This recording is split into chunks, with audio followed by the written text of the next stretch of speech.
Hi everyone, welcome back to my channel and our simple abundance year. Yes, I did it.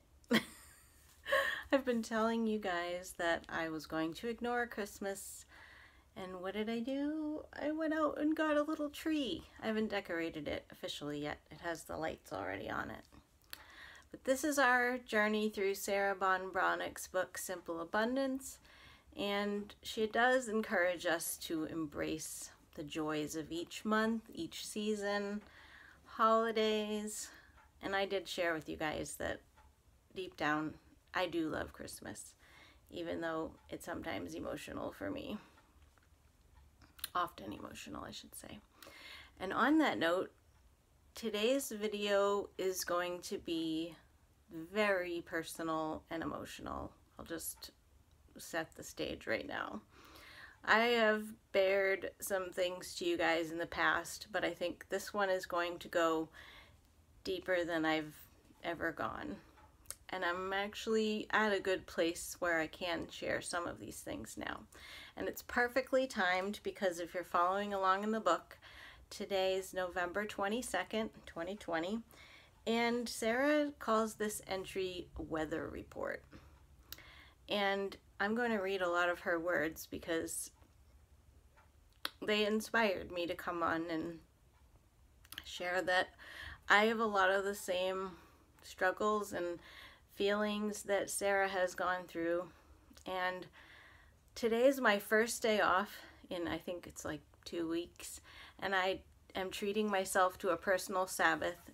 If you watch my channel, or you don't, just go back and watch that video from the spring about how we all need a personal Sabbath. And today I'm reflecting. I allowed myself to stay in bed a little longer. I've been watching the birds. And so when I grabbed Simple Abundance to get caught up on a couple of the recent entries, this one was just a zinger. It was like, all right, well, I'll just share with you guys some of my thoughts and experiences about this topic. So here we are in November. If you're in the Northeast where I am, or anywhere where we have the seasons changing, you know it can be kind of gray and cold. And she does say that during this time it's like, you know, lots of clouds, you can be moody, maybe you didn't sleep well. She says she's just going through these things that, you know, you might not have resolved an argument with someone, you might have so many tasks to do that you're just so overwhelmed. And then she takes this to talking a little bit about addiction, but in a different way than what you might think. Many women struggle with addictions in some form: drinking, drugs, smoking, food, sex, shopping, or exercise, all to varying degrees. Most of these forms of self-abuse are frequently discussed online in books and articles. But there's another habit that affects many of us but gets little airplay, and that's addictions to the highs and lows of emotions.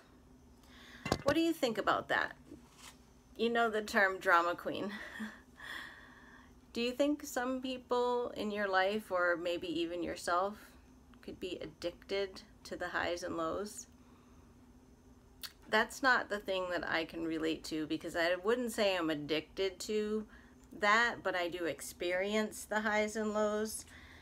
I can't say that I've made it an intentional lifestyle, but I have had a lot of ups and downs, and I understand being around me, and I think I'm likable and I know I have friends, but I do understand that being in my life can be unpredictable. And I'm very emotional. I've shared that with you guys. And even like this whole thing with getting a Christmas tree, I have said before that I'm predictably unpredictable. You just don't know what you're gonna get. I can't say I'm addicted to that, but I think my life has had a lot of ups and downs. What I can relate to more is what she goes on to say. Well, I'm going to read Sarah's words. This is what she says. There was once a period in my life when I could literally cry or rage for hours, and did so frequently.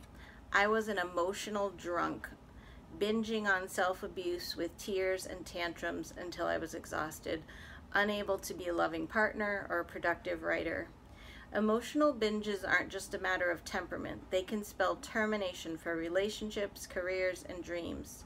The only way I got sober was by acknowledging my dependence on personal drama to a source stronger than my instinct for self-sabotage, and source is in capitals, so I know she means a spiritual source. And finally, surrendering the theatrics. I prayed every day for emotional sobriety. That's a term that I had really never thought of, but it makes a lot of sense. One day at a time. I got therapy, I got better, I started taking medication, I became well. But I know that as far as emotions are concerned, I will always be in recovery. So I related to that on so many levels. So I think I will always be in recovery from having an eating disorder earlier in my life. I shared that with you. I will always probably be in recovery from trauma that I've experienced through loss of losing my mother as a child and subsequent losses of other relationships. And what I haven't shared with you guys, and I probably would have said this at the end of the year, but January 1st, when I made the very first video for this channel, I was in such a dark place of depression, and I had been there for about 6 months. It started just a little over a year ago, that my emotional unravelment had just gotten to such a bad place. And I mean, probably the reason I've said to you before that some of us may gravitate to some of these things is because it's almost a life path. It helps you to try to stay positive if you do struggle with that. And I've had times in my life where I haven't struggled with that, but I'm telling you, on that day in January, and you've seen it throughout the year, I've been struggling with very, very deep, massive depression. And I've had some points where I've gotten better and then I succumb to more of it. I think a lot of it is because some things have changed in my life, obviously, and 2020's just added to those changes. But I can relate to what Sarah's saying because, you know, I have pushed people away, family members, the one I love, just because I haven't been able to communicate. Well, or I did communicate how bad things were and I just didn't feel supported by them. So I kind of was like, fine, like if you're not going to support me, then I can't take like a constant feeling of rejection, you know. But ultimately it's only like losing those things has only added to the depression. But here we go with more bearing of what I was going to say. Earlier in my life, I did have, I guess, what I would call an emotional breakdown. And I did temporarily go on some medications and did go to therapy for a long time, and intensive therapy, of course, to get over my eating disorder. But then, so that's about 20 years ago. So then I've sort of had these, you know, dips into temporary depression, but never to the point of where I started spiraling. I think it was September of last year, 2019. And I was so afraid to go back to therapy.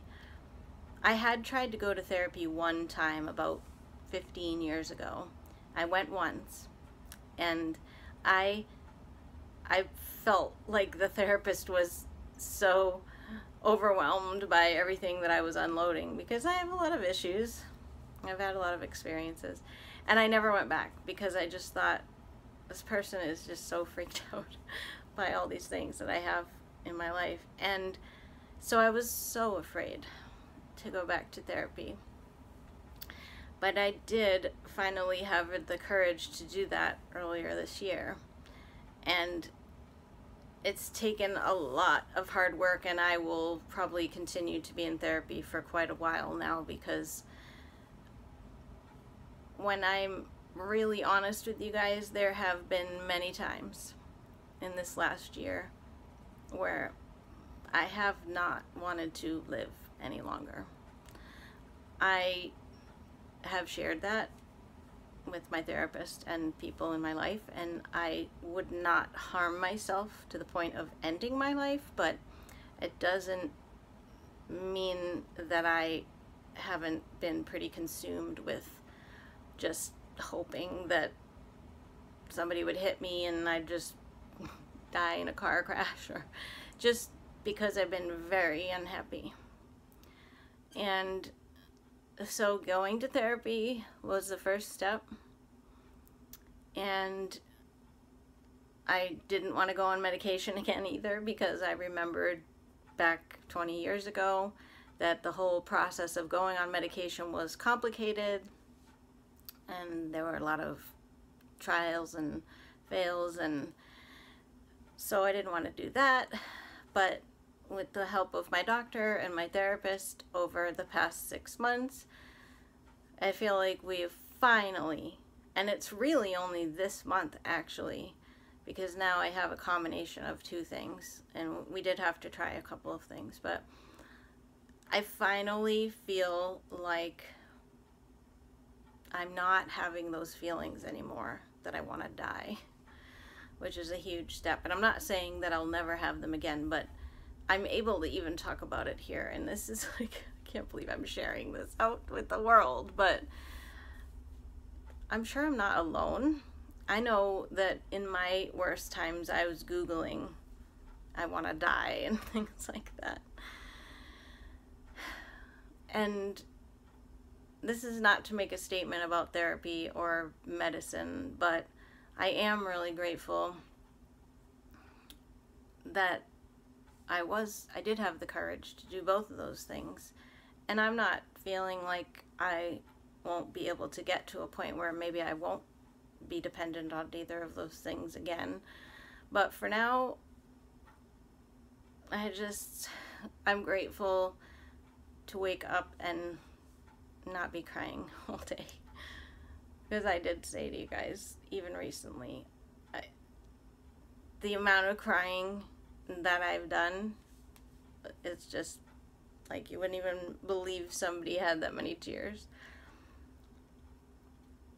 But just like 20 years ago when I had that breakdown, the last year has been similar in a way, because if you have this feeling that your life has gone wrong in some respects, like you had an idea of what it was going to be, or a dream of what it was going to be, and then like if there's a fifth dimensional version of that you can see, which I feel like I can connect to really easily.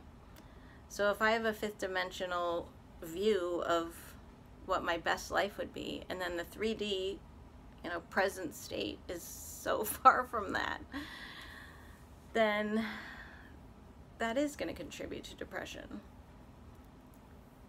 And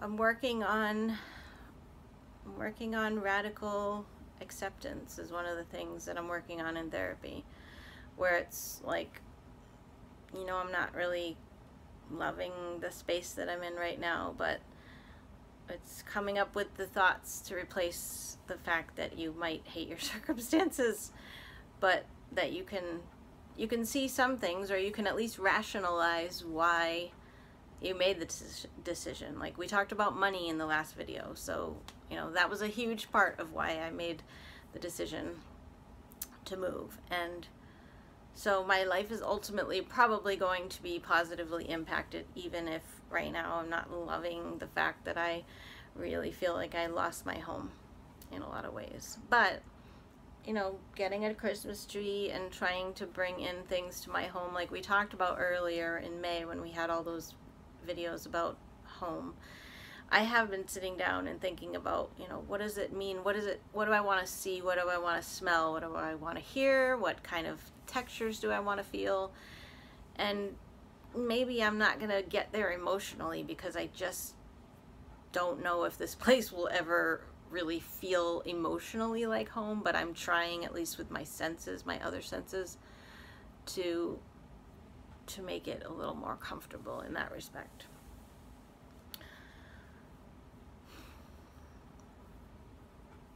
I feel really vulnerable that I just said all that, and I'll probably say more, but thank you for being here with me on the channel. There's more to read from today's entry, so I'm not wrapping things up, but I told you that I said at the beginning of the year, I said, you know, who am I to be bringing this to the world? But maybe I'm the perfect person because I'm like the lowest end of the spectrum trying to get to simple abundance. And you've watched me for 11 months go up and down and question things and then get a little momentum to the positive and then be down again. And, you know, I have my ups and downs, but definitely this last year has been like dramatic ups and downs. But when I think about all the, like, there's that Maslow's hierarchy of needs where it's like food, shelter, career, all these things, like, it's just like my life just totally imploded. And then I have wonderful friends, and thank you to those of you that are watching and who know me personally. You guys are amazing. But otherwise, you know, I want a partner to share my life with romantically and lovingly, and I want better family relationships that I just don't have. So in a lot of ways, that support is missing. I heard something recently that was the secret to happiness is something to do, someone to love, and something to look forward to. And I liked that because we know all these joyful simplicities and little lists that we make for the month of things to do. That is about having something to look forward to. And something to do when I was lost for so long, and I still don't know what I'm going to ultimately do with my life, but at least I have a job now where I was unemployed for a while this year, and that had so much stress to it as well, and closing my business was difficult to let go of. And then someone to love. I do love someone very much, but we're not together, and so that also plays into my depression as well. But I can't control everything. Remember we had the serenity prayer? So grant me the serenity to recognize the things that I can change. I can't remember the serenity prayer. Yes. To know the things that you can change and you can't change, and then to know the difference. Yeah. So I'm paraphrasing, but yeah. Oh, I have a kitty coming out. She heard a noise outside. We've been watching the birds today. So back to Sarah's words about this emotional addiction. It's an interesting thought. Sometimes emotional binging is precipitated by a physical disorder, PMS, depression, or by stress and fatigue. But significant changes in our emotional climate, such as manic behaviors that disrupt and destroy our daily round, aren't to be ignored. They are to be treated. Becoming aware of our emotional weather patterns is essential if we want to remain sane, functioning, and well-loved members of the human race. Every woman has a pattern, and everyone's pattern is different. If you don't recognize yours, start paying attention. When an outburst of anger or tears erupts, step back. Breathe deeply, center yourself. Count to 100 before issuing an ultimatum. When you're calm, replay the circumstances surrounding your emotional surge. You're frustrated. Why? How much sleep did you have last night? What did you eat for lunch? How many glasses of wine did you drink? When was your last period? When was your last physical exercise? How much sugar did you consume throughout the day? You're enraged. Why? She asks. You're grief-stricken. Why? You're resentful. Why? Deal with it, she says. Talk to a friend. Find images of how you feel to make a collage for your illustrated discovery journal. Look back for that video if you don't know what that means. Write a letter that you don't send. Have you guys ever done that? I mean, we did that earlier in the year to ourselves on Valentine's Day and other times, but I just mean I sat down a few years ago and I wrote letters to a whole bunch of people from my past and present and just got all my feelings out, and then I burned them in a fire. It's powerful. Update your resume. Clean a closet or a box. Now that you're calmer, what one practical step could you take to make the situation, if not better, then at least tolerable?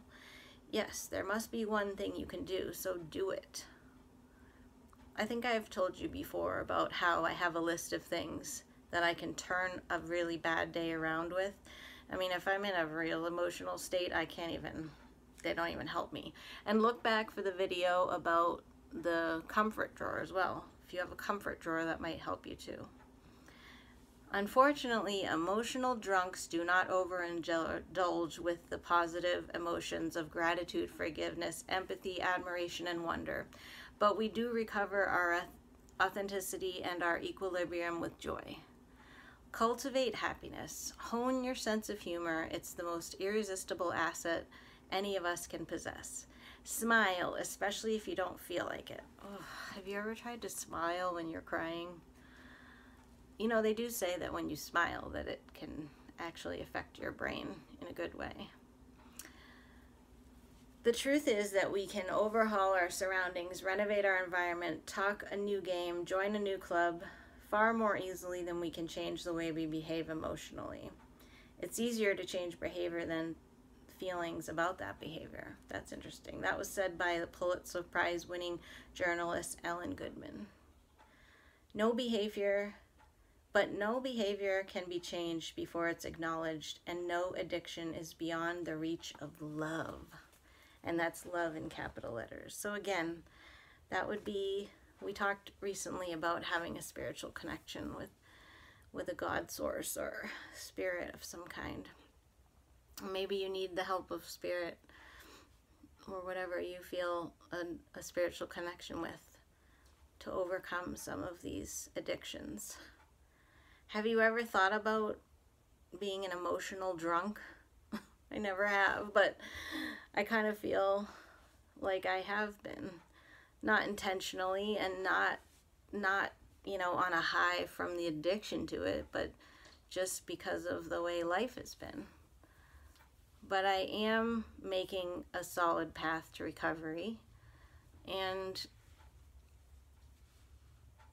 I just wanted you guys to know. I think I would have told you, like I said, at the end of the year,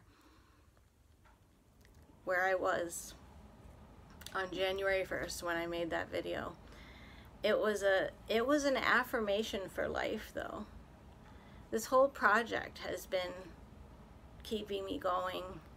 I'm not giving up on you, and you don't have to worry that I will kill myself or anything, so please don't worry about that. But that doesn't mean that that's not how I've felt inside. There's different types of being suicidal. Some are just, it's just ideology in your head versus being ready to take action. And I'm not there. I couldn't do that to the people in my life. And there's a part of me, of course, even on my worst days, where I think, what if I gave up and then like that miracle is around the corner? Because I want to believe in miracles, and I want to believe in love conquering all and having my happy ending eventually. The story's not over yet, though, like we said in another entry. So I hope you got something out of me sharing my story here, and some hope, perhaps, if you're also struggling. I know how hard it is to actually get help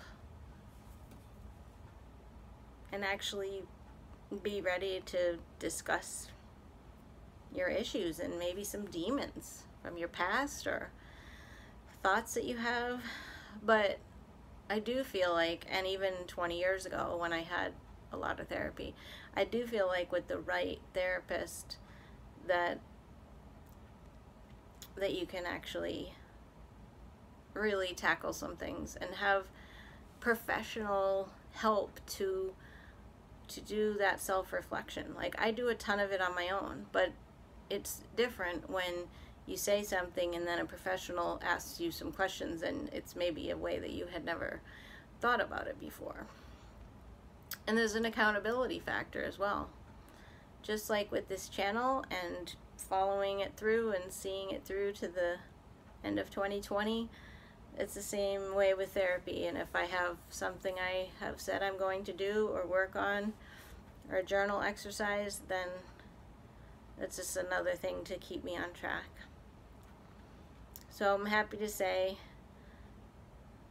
I'm doing, even 2.5 to 3 weeks ago, this is a huge difference that I'm doing. And some of it has to do with the medication, I'm sure, because that was around the time, actually, since I also have my autoimmune condition, I had to increase that medicine as well, because I haven't been, like, I had some medical tests and internally I have not been healing the way they wanted me to, so I had to increase that medicine at the same time as some other medicine. And it's also sort of wild to say too that a little over a year ago I wasn't even on one medication at all, and now I take a bunch, but all of it seems to be combining in a positive way. It just took me a long time to get here, and hopefully the rest of the year will be more positive. And I feel like I'm bringing more to the channel when I can also be more positive, so hopefully I'll be smiling more than complaining from here forward. Thank you for listening. Thank you for always honoring my honesty. I always feel like when I actually do come on and say something really serious like this, that you guys are so gracious in your comments. So I appreciate that. I have love for all of you, even the ones I don't know and you maybe never say anything, but I do see that you're watching, and thank you for being here and sharing this journey with us.